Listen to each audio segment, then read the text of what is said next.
کون کون یہ چاہتا ہے کہ اللہ پیسے کے بغیر میرے کام بنائے؟ ہاتھ کھڑا کرو، سوچ لو۔ اچھا ٹھیک ہے جی، سب چاہتے ہیں۔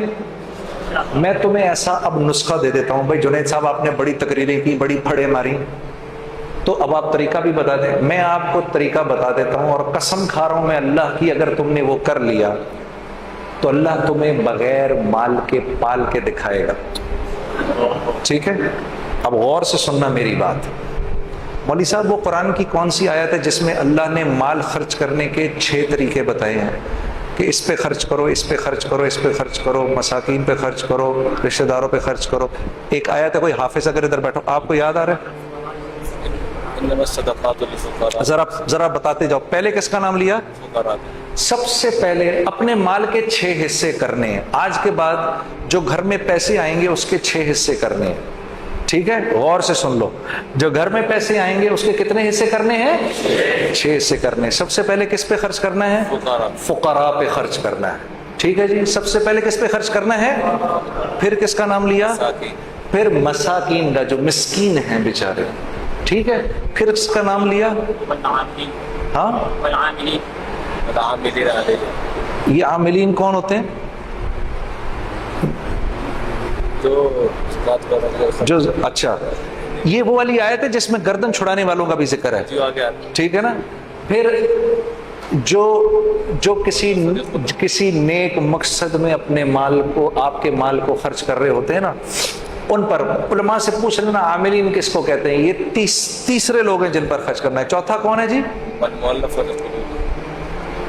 جن کو دین کے قریب کرنے کے لیے، ہاں، جن کو دین کے قریب کرنے کے لیے، یعنی جب اللہ کے راستے میں، یعنی جو قریب آ رہا ہو اس پر خرچ کرنا، جو دین کے قریب آ رہا ہو اس پر خرچ کرنا۔ یہ نہیں کہ دعوت دینے گئے تو اسی کے گھر میں کھانا شروع کر دیا۔ جی ہاں جی، میرا ایک دوست ہے، وہ تو یہ کرتا ہی کرتا ہے، میں اس کو سمجھاتا ہوں نہ کیا اگر، وہ جس کے گھر جاتا ہے، سر ہم بیٹھے ہوئے چائے منگوا لیں گھر سے، اندر سے، جس کو دعوت دینے گئے ہیں اسی کے گھر سے چائے منگوا لی۔ جس بندے نے مجھے وصول کیا تھا، جنید غنی نے، وہ مجھ پر پیسہ خرچ کرتا تھا، اتنا کہ میں شرم کے مارے مجھے سمجھ میں نہیں آتا تھا میں کیا کہوں، میں اس کی ہر بات مان لیتا تھا، وہ مجھ پر خرچ کرتا تھا۔ ٹھیک ہے، 4 ہو گئے، 5واں گردنیں آزاد کر دینے، قیدی، جو قیدی ہوتے ہیں، جو عدالتوں میں پھنسے ہوئے ہوتے ہیں، جن پر قرض چڑھے ہوئے ہوتے ہیں، اللہ کے راستے، وابن السبیل، اور جو اللہ کے راستے میں ہوتے ہیں۔ 6 تو یہ ہو گئے، اپنے مال کے کرو 7 حصے، اور 7واں حصہ گھر والوں پر۔ اب یہ بات تو بڑی، پھر سمجھ رہے ہو کہ پاگل ہوں نا؟ ہاں، کوئی گل نہیں، میرے نبی نے اللہ کا ذکر ایسے ہی کرنے کو کہا کہ لوگ تجھے پاگل ہی سمجھے، تو پاگل بھی اگر سمجھ رہے تو کوئی بات نہیں۔ اپنے مال کے کرو 7 حصے، اور اگر تم نے اس طرح مال خرچ کر لیا، میں قسم اٹھا کر کہہ رہا ہوں کچھ عرصے بعد تمہیں روپے پیسے کی ضرورت سے اللہ آزاد کر دے گا۔ اگر نہ کیا تو مجھے پکڑ لینا، یہ بات مجھے مولانا سعید احمد خان صاحب کے توسط سے کسی نے بتائی ہے کہ ایک آدمی نے کہا مولانا یہ آپ زندگی کیسے گزارتے ہیں؟ انہوں نے بولا قرآن کی یہ آیت ہے، ان 6 لوگوں پر خرچ کر کے 7واں حصہ گھر والوں کو دے دو، اگر میرے ہی والا حال نہ ہوا تو مجھے پکڑ لینا۔ اپنے آنکھوں سے دیکھا کہ خالی جیب اور پیسے نکل جاتے۔ یہ سن لو جی، مولوی صاحب کہہ رہے ہیں اپنی آنکھوں سے دیکھا، خالی جیب میں سے پیسہ نکال رہے ہیں۔ پھر کچھ بات بنے گی نا، پھر مزہ بھی آئے گا زندگی گزارنے کا۔ ابھی تو اللہ سے لینا سیکھا ہی نہیں، کچھ دیکھا ہی نہیں کہ اللہ کرتا کیا ہے۔ ہاں، لوگوں کی غیبت کرنا بند کر دو، اللہ کی قسم تمہاری ایک بات کسی اور تک نہیں پہنچے گی۔ کر کے تو دیکھو، پیٹھ پیچھے لوگوں کی بات کرنی بند کر دو، ہاں تم قتل بھی کر دو گے کسی کو پتہ نہیں چلے گا، کرنا نہیں خدا کے واسطے۔ ہاں، سیال کوٹیوں، یہ پتہ چلے کل کو یہ بات بھی فیس بک پہ چڑھی ہوئی ہو کہ جنید جمشید کہہ رہا ہے قتل کر دو۔ آج کل تو تمہارے بھائی کے پیچھے سب پڑے ہوئے ہیں نا، میرے لیے دعا کون کون کر رہا ہے؟ یا چلو میرے لیے دعا کون کون کرے گا؟ کرو گے نا؟ ہاں ٹھیک ہے،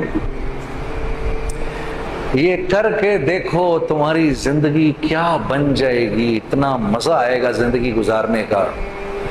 تم اپنے اوپر پیسہ خرچ کرنا چاہو گے بھی تب بھی نہیں خرچ ہوگا. جس چیز کی خواہش کرو گے وہ اللہ کی طرف سے آ جائے گی تمہارے پاس. تمہیں سمجھ میں نہیں آئے گی میں اس پیسے کا کیا کروں یار، پھر جا کر خرچ کر دو گے کسی کے اوپر، یہ لے لے یا اللہ، ادھر تم نے خرچ کیا ادھر اور آ گیا، ادھر تم نے خرچ کیا ادھر اور آ گیا. یہ ہے جینے کا مزہ. اب مزہ آئے گا جینے کا. ہاں اور کیا ہوگا؟ پہلے تو تم نے یہ باتیں سنی مولوی صاحب سے، اب عین الیقین ہو جائے گا. اب تمہارا دل کرے گا یار. میں سوچتا تھا یہ صحابہ دڑا دڑ اس طرح کیوں خرچ کرتے ہیں؟ سیدنا عمر نے رضی اللہ تعالیٰ عنہ نے اپنی امارت کے دوران، یہ بھی حیات الصحابہ میں ہے، یہ آپ نے 1000 درہم کی ایک تھیلی لے کر غلام کو دی کہ جاؤ ابو عبیدہ کے پاس، امین الامت. ہمیں تو سارے ہی صحابہ پیارے ہیں، پتہ نہیں کیوں میں جب ان کا نام لیتا ہوں میرے دل میں ان کے لیے بڑی محبت ہے، ابو عبیدہ بن جراح کے لیے. ان کی زندگی پڑھنا ضرور، کیا انسان تھے یہ. اپنے ان کے انتقال وقت کی زندگی پڑھنا تمہیں پتہ چلے گا ابو عبیدہ بن جراح رضی اللہ تعالیٰ عنہ کیا صحابی تھے. جا کے دو ان کو، اور تم کونے میں بیٹھ جانا، ذرا دیکھنا ابو عبیدہ کیا کرتے ہیں اس کے ساتھ. تو جی 1000 درہم کی تھیلی بھیج دی. تو پوچھا یہ کیا ہے جی؟ یہ جی 1000 اشرفیاں بھیجی ہیں. کس نے؟ امیر المومنین نے. کیوں؟ کہا جی آپ کی ضرورت. میں نے کب کہا مجھے ضرورت ہے؟ یہ امیر المومنین مجھے کیوں مشکل میں ڈالتے ہیں؟ یوں کر کے پوری تھیلی یوں کر کے کھولی، اس کی وہ بنائی. اپنی جوتی گانٹ رہے تھے اس وقت، اپنی جوتی گانٹ رہے تھے. وہ ساری اس کی پوٹلیاں بنا بنا کے باندی کو بلایا، یہ اس کو دو، یہ اس کو دو، یہ باندھ کے سب اڑا کر اپنی جوتی گانٹنی شروع کر دی. غلام نے واپس جا کر کہا امیر المومنین آپ کے 1000 درہم کا، 1000 اشرفیوں کا یہ حشر ہوا ہے. ہاں زبان سے نکلا اللہ اکبر، اللہ تیرا شکر ہے، کیسے لوگوں پہ تو نے مجھے امیر بنایا ہے. پھر 1000 درہم کی تھیلی اٹھائی اور کہا لے جاؤ اب یہ معاذ بن جبل کے پاس جاؤ اور دیکھنا وہاں کیا ہوتا ہے. یہ حضرات گرامی علماء کرام، ان کا جھنڈا کل ہوگا معاذ بن جبل رضی اللہ تعالیٰ عنہ کے ہاتھ میں، اور یہ حضرات ان کے پیچھے ہوں گے انشاءاللہ. ہاں تو جناب ان کو دی، انہوں نے بھی ایسے کھول دی پوری تھیلی. کیوں بھیجا بھائی، کیوں بھیجا؟ ہم نے کب کہا امیر المومنین کیوں مشکل میں ڈالتے ہیں؟ سب بانٹ دی. تو ان کی بیٹی اور ان کی بیوی آ گئی کہ بھئی ہمیں بھی ضرورت ہے. کہا اچھا تو پہلے بتانا تھا. یوں تھیلی پھینکی، یہ رکھ لو اس میں جو کچھ بھی ہے. تو 2 اشرفیاں نکلی اس میں سے. غلام واپس گیا، کیا ہوا؟ کہا جی یہ ہوا. کہا اللہ تیرا شکر ہے، تو نے ایسوں پہ مجھے امیر بنایا. پھر فرمانے لگے معاذ بن جبل، ابو عبیدہ بن جراح اور حذیفہ بن یمان، یہ تینوں ایک دوسرے کے بھائی. کہ ان کو واقعی دل نہیں کرتا تھا. یہ جانتے تھے یہ مال اور طاقت اور حکومت کے بغیر پلنا جانتے تھے، اس لیے ان چیزوں سے ان کو کراہیت ہوتی تھی جو ہمیں پسند ہیں. ہاں ہمیں وہن ہو گیا ہے. ہمیں کیا ہو گیا ہے؟ وہن. تو صحابہ نے پوچھا یا رسول اللہ وہن کیا ہوتا ہے؟ کہا دنیا کی محبت اور آخرت کی کراہیت. موت کی کراہیت ہے ہمیں، ہم مرنا نہیں چاہتے. اللہ سے ملنے کا، اللہ سے ملاقات کا شوق نہیں ہمارے دل میں میرے دوستوں. ہمیں یہ سڑی گلی، سڑی گندی بدبودار دنیا پسند ہے. یہ دنیا ہمیں دے کیا سکتی ہے؟ معاف کرنا آپ کو بٹھا لیا تھوڑی دیر کے لیے. یہ دنیا ہمیں کیا دے سکتی ہے؟ یہاں تو آدمی اگر خوش بھی زیادہ ہوتا ہے تو آنکھوں سے آنسو نکل آتے ہیں. ہاں موت کے وقت کی بعد کی زندگی، موت دنیا سے جانے لگیں. ہاں ہمارے نبی نے صحابہ کو مغی بات پر اٹھایا. یہ امت مغیبات پر اٹھی ہے، اور نبی جس بات کو کرتا ہے امت وہی بات کرتی ہے۔ ہم مغیبات پر اٹھے ہیں، آخرت کا شوق۔ یہ سب سے زیادہ بولو، ملک و مال سے نہیں ہوگا۔ کل حاجی صاحب سے ملاقات ہوئی، میں تو یہ حضرات تو بڑے پرانے، 18 سال پہلے جو لفظ ان سے سنا تھا وہی پھر بول رہے تھے۔ 18 سال پہلے جو سنی ان سے باتیں وہی باتیں۔ میں بنگلہ دیش بیٹھا ہوا تھا پچھلے اجتماع پر، حاجی صاحب کی بات تو ویسے نہیں سمجھ میں سنائی دیتی، سمجھ میں نہیں آتی۔ جو اردو زبان بولنے والے ہیں ان کو سمجھ میں نہیں آتا۔ ہاں، ہم بنگلہ دیش کے اجتماع پر بیٹھے ہوئے تو کسی بزرگ کا بیان ہو رہا تھا، تو جو بنگلہ دیش کے اپنے بزرگ تھے وہ مختلف کاموں میں لگے ہوئے تھے، بات ہو رہی تھی، یہ کر رہے تھے وہ کر رہے تھے اپنے۔ تھوڑی دیر کے اندر آواز آئی، مغرب کی اذان، مغرب کا بیان شروع ہوا، تو حاجی عبدالوہاب صاحب کی آواز آئی، نحمدہ ونصلی علی رسولہ الکریم۔ میں نے دیکھا جتنے بڑے بڑے بزرگ، جتنے بنگلہ دیش کے بزرگ تھے، سارے خاموش ہو گئے۔ ایک دم سب کو بولا چپ، سب چپ کر جاؤ، حاجی صاحب کا بیان شروع ہو گیا۔ ابھی اس سے پہلے بھی بیان چل رہے تھے، حاجی صاحب کا بیان شروع ہو گیا۔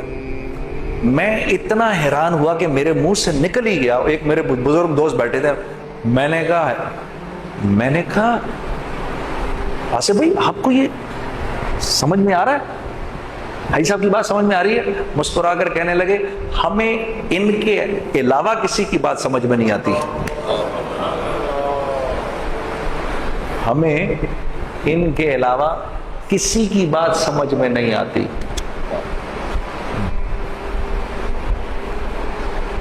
تو ہمارا اپنا یہ قصور ہے میرے دوستو، مجھے معاف کرنا، میں بڑی بڑی باتیں کر گیا، میں ہاتھ جوڑ کے معافی مانگتا ہوں، میں اللہ سے یہ درخواست کرتا ہوں، اللہ سے دعا کرتا ہوں میری پکڑ نہ ہو اس بات پر۔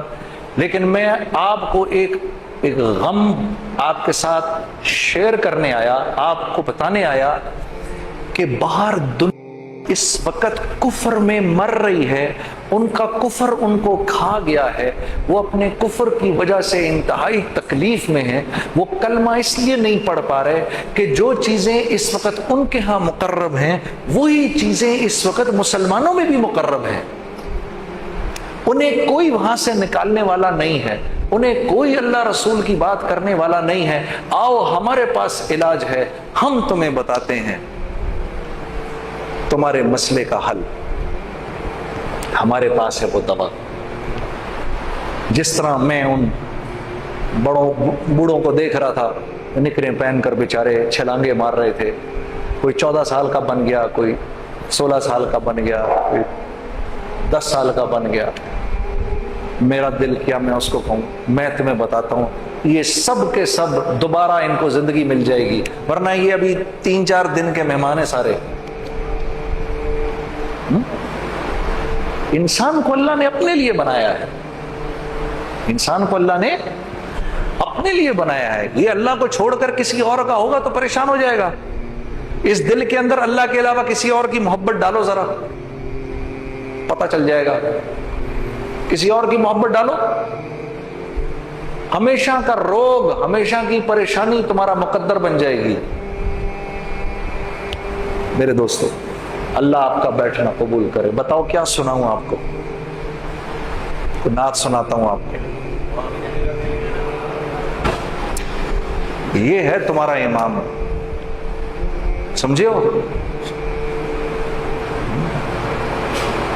تو نے پوچھی ہے امامت کی حقیقت مجھ سے، حق تجھے میری طرح صاحب اسرار کرے۔ اللہ تمہیں سمجھا دے جیسے اللہ نے مجھے سمجھایا۔ اقبال کہہ رہے ہیں کہ وقت کا امام کیسا ہونا چاہیے، وقت کا امام کیسا ہونا چاہیے؟ ہے وہی تیرے زمانے کا امام برحق، ہے وہی تیرے زمانے کا امام برحق جو تجھے حاضر و موجود سے بیزار کرے، چیزوں میں تمہیں نہ پڑھنے دے، ہاں تمہیں چیزوں میں نہ پڑھنے دے، موت کے آئینے میں تجھے دکھا کر رخ دوست، اتنی آخرت تمہیں سنائے، اتنی آخرت تمہیں سنائے. ہاں جیسے سیدنا بلال کر رہے تھے نا موت کے وقت، واہ واہ واہ واہ، اب جائیں گے محمد صلی اللہ علیہ وسلم سے ملیں گے، صحابہ سے ملیں گے. بیوی رو رہی ہیں لیکن یہ ان کی زندگی کا سب سے خوبصورت دن ہے. موت کے آئینے میں تجھ کو دکھا کر رخ دوست، زندگی تیرے لیے اور بھی دشوار کرے. ہاں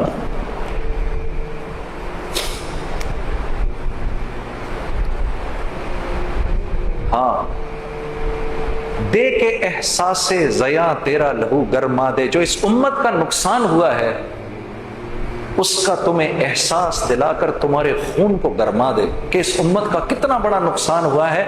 فقر کی سان چڑھا کر تمہیں تلوار کرے. سان جانتے ہو کس کو کہتے ہیں؟ جس پر چھری کو تیز کیا جاتا ہے. فقر فقیر ہونے کو نہیں کہتے. میرے نوجوان ساتھی بیٹھے، فقر فقیر ہونے کا نام نہیں ہے. فقر اس کیفیت کا نام ہے جب یہ جو ملک و مال سے ہونے کا یقین جب دل سے نکل جاتا ہے نا، یہ فقر کی کیفیت ہے. تو وہ کہہ رہا ہے فقر کی سان چڑھا کر تجھے تلوار کرے، اس سان کے اوپر تجھ کو تیز کرے جس میں دنیا اور مال کی محبت نہ ہو. تو اقبال کہہ رہا ہے وہ تمہارا اصل امام ہے. ہیں میرے دوستو؟ تو باہر نکلو، اللہ کے راستے میں نکلو. جو کچھ سنا گیا اللہ پاک اس پر عمل کرنے والا اور آگے لوگوں تک پہنچانے والا بنائے. مزید اصلاحی بیانات کے لیے ہمارا یوٹیوب چینل بیوٹیفل بیان JJ کو سبسکرائب کریں اور ویڈیو کو لائک کریں. جزاک اللہ خیر.